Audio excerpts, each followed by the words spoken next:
Ano ang pagkakahalintulad ng mga kilos na isinaad sa gawain? Ano ang nararamdaman mo sa tuwing naisasagawa o hindi naisasagawa ang gawaing may kinalaman sa pananampalataya? Bukod sa mga kilos na tinalakay, ano pa ang kilos na ginagawa na nagpapakita ng iyong pagsasabuhay ng pananampalataya?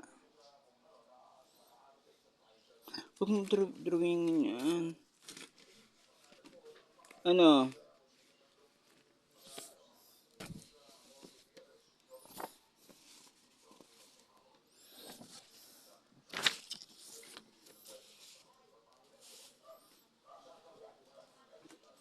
Pagdarasal, di ba malaki rin yung natutulong ng pagdarasal?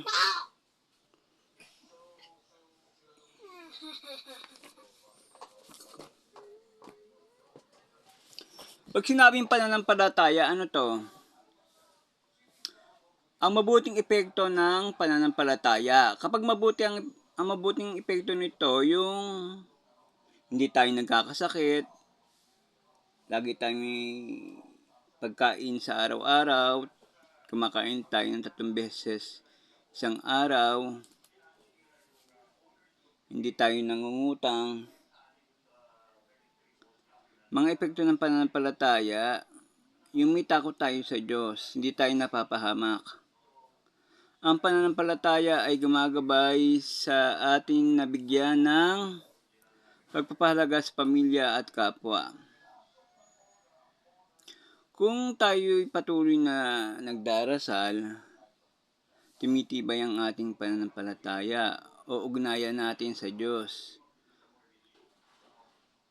Yung pananampalataya ay gumagabay sa atin na bigyan ng pagpapahalaga sa pamilya at kapwa. Ang pananampalataya ay ang magtuturo sa atin ng kahalagahan ng ugnayan sa pamilya na higit pa sa mga material na bagay. Ang pananampalataya ay nagpapabuti sa ating kalooban. Ito ay isa sa mga nagtuturo sa atin na maging mabuti at mapagmahal sa kapwa. Ibig sabihin, kung meron tayong pananampalataya, mahal natin ang ating kapwa, hindi natin kinapupuotan ang ating kapwa.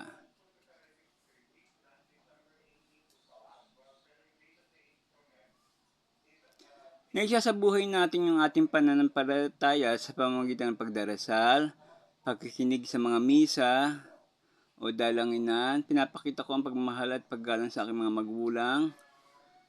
Tumutulong ako sa aking kapwa bata na nangangailangan. Ginagalang ko ang pananampalataya at paniniwala ng aking kapwa na naiba ng reliyon.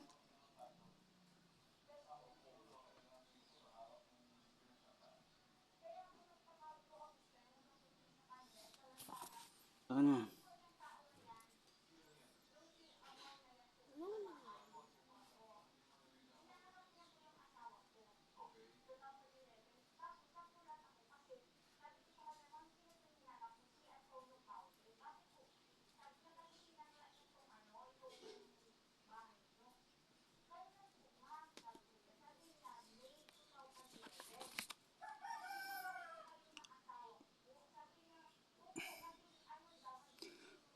Paano natin nasasabuhay ang ating pananampalataya?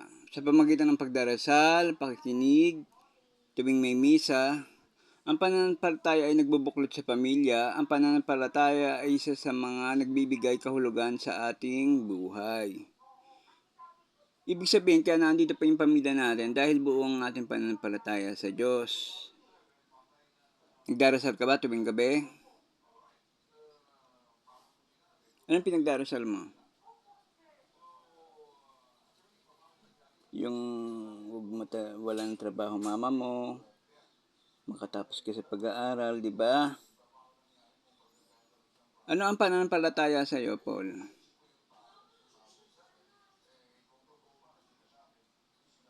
Ang pananampalataya ay nagpapatibay na ugnayan sa Diyos, sa pamilya at kapwa.